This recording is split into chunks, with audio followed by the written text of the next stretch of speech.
this season of Formula One has been absolutely crazy with unexpected podiums, unexpected people being dropped unexpectedly, but it was honestly great. And obviously McLaren winning the Constructors' Championship with Ferrari second and Red Bull third, which is actually crazy because of how Red Bull was last year. I mean, they won every single race except from one, where it was just, oh my God, I couldn't have, if you had told me the start of the year that this would have happened, I would have not believed you at all. Probably laughed at you and just went, what are you talking about? But this is my F1 2024 wrapped. So in my first category I have is my top 3 drivers for this season. These are the top 3, these are the drivers who have like really impressed me and like just been like, you probably are my favourite now until next season, where some like at the end of next season I'll have different favourites, but it's fine. So in third place we have Pierre Gasly, who has cost Alpine $0 the entire season. He has pushed through all the bad times and got some really great results, especially in Brazil when him and Ocon got that 2-3 finish.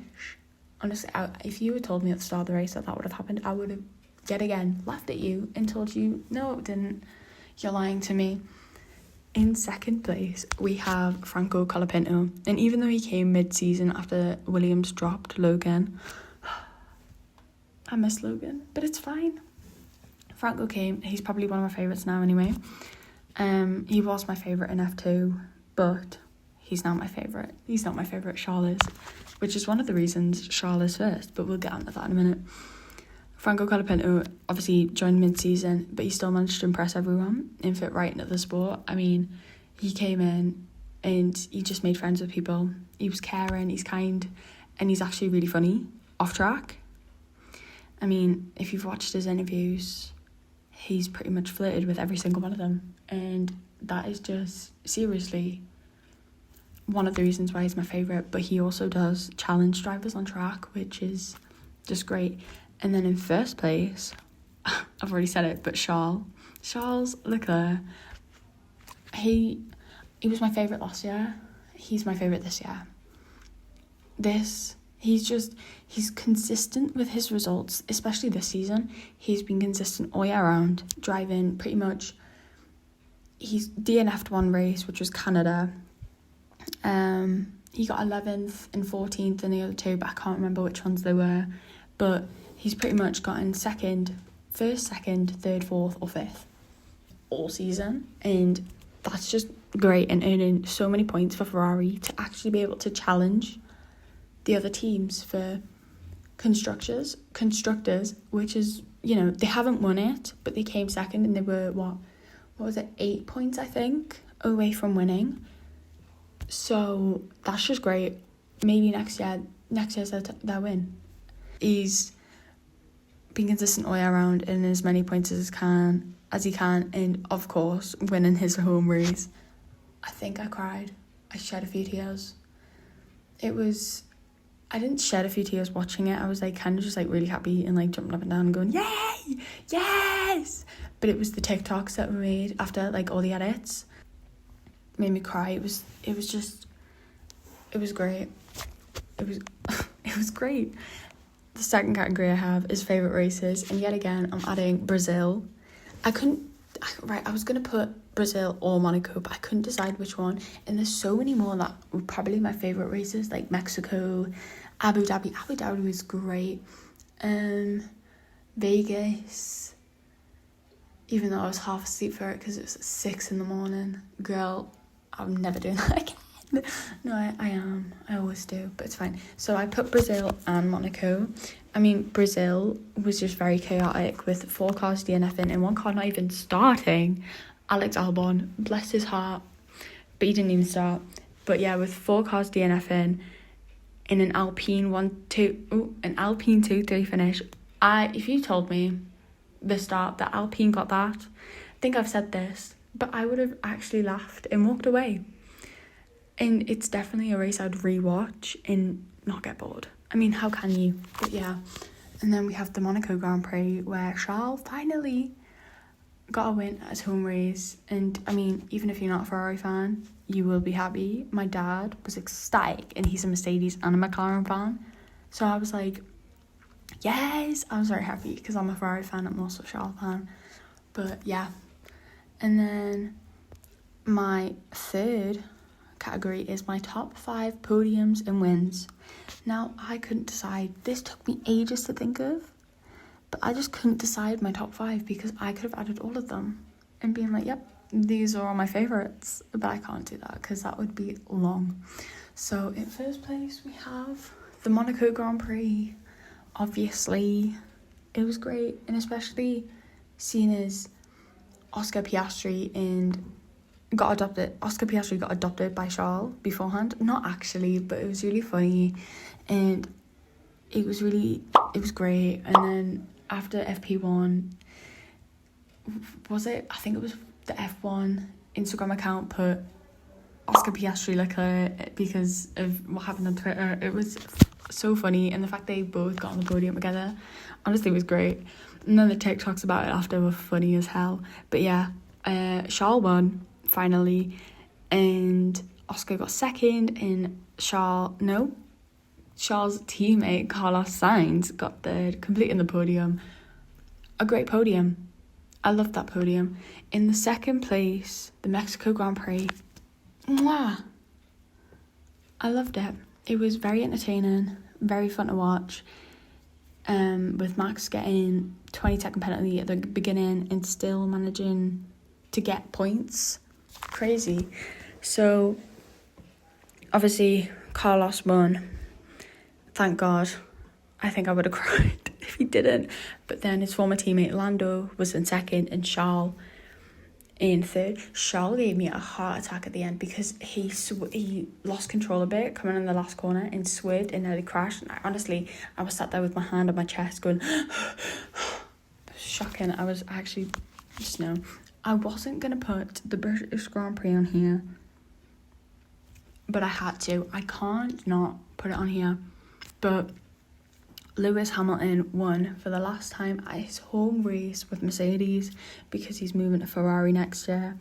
And he celebrated it with Bono on the podium with Lando and Max. Honestly, it was a great podium as well.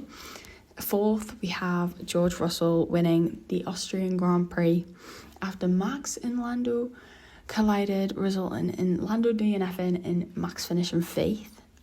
Honestly, that was crazy. I had to put that in there just because of what happened in the final 10 laps. Crazy. I'm so happy for George. I love George winning because he jumps up and down on the podium and I'm just like, me too, girl, me too. And then finally last, we have the Miami Grand Prix where Lando Norris won his first ever race in Formula 1 with a 7-second gap between him and Max Verstappen. And with Max coming in second, it meant that Charles finished the podium coming in third. Honestly, yet again, it was great watching everybody applaud for Lando and being happy for him. It was just great. I loved it. It warmed my heart so much. I sat there watching it going, thank God Lando won. Bless him. The trophy was insane as well. I mean, I love that trophy. I love the Hungarian one as well. This isn't about trophies. Anyway, my next category is my favourite race moments. So we have the Canadian Grand Prix where Alex Albon pulled a double overtake past Daniel Ricciardo and Pierre Gasly. This put him in 10th and he was able to earn some points. But this overtake, I sat and watched it, I think after the race 5 times because I was like, so many things could have gone wrong and it was very stressful to watch. But so many things could have gone wrong. Pierre could have when they were going around the corner, he could have swerved too far and hit both of them, and then Daniel Ricciardo steaming up and all 3 of them hitting each other. Or when Alex was going past, Daniel could have lost control and swerved into him, or Alex could have moved over too far, and just everything, so many things could have gone wrong, but it didn't. I'm so happy it didn't. But yeah. And then we have the Azerbaijan. Here is where Colapinto really this was the one that made me think, oh, he might be one of my favourites now.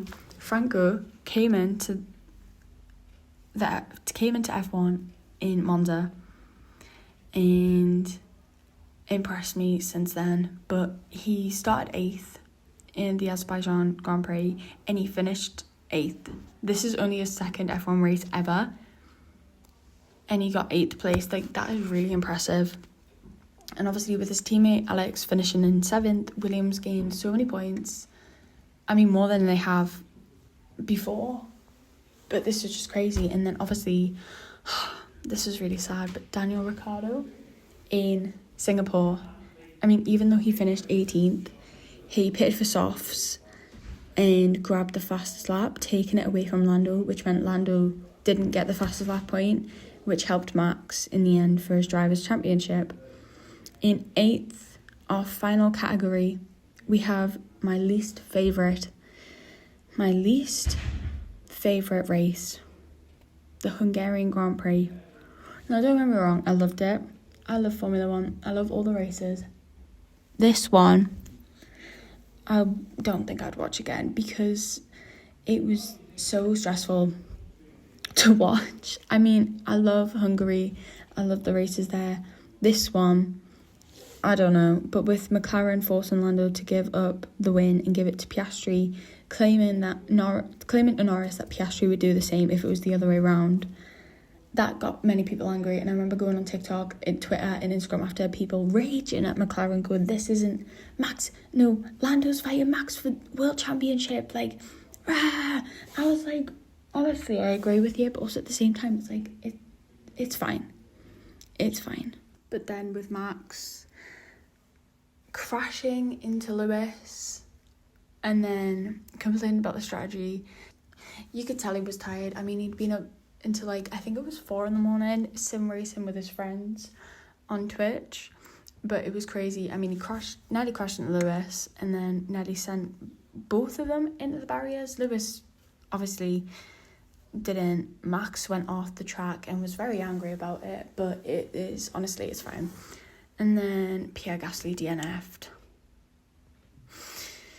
It's very eventful, however, it is my least favourite due to the McLaren team orders, and then it was just, crazy.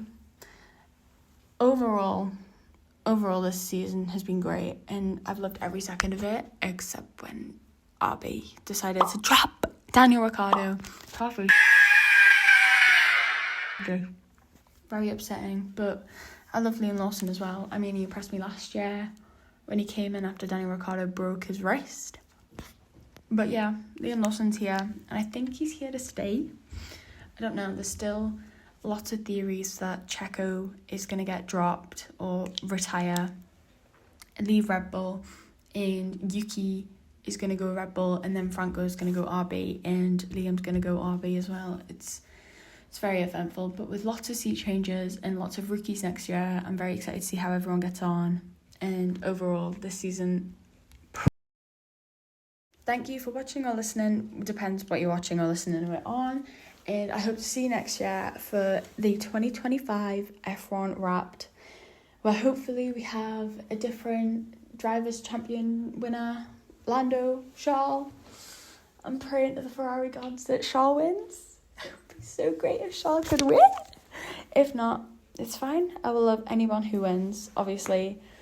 Maybe Lando. Hopefully Lando or Charles. And I want to see how the rookies get on with... We have quite a few. We've got Ollie Behrman, Gabriel Bortoletto, Kimi Antonelli,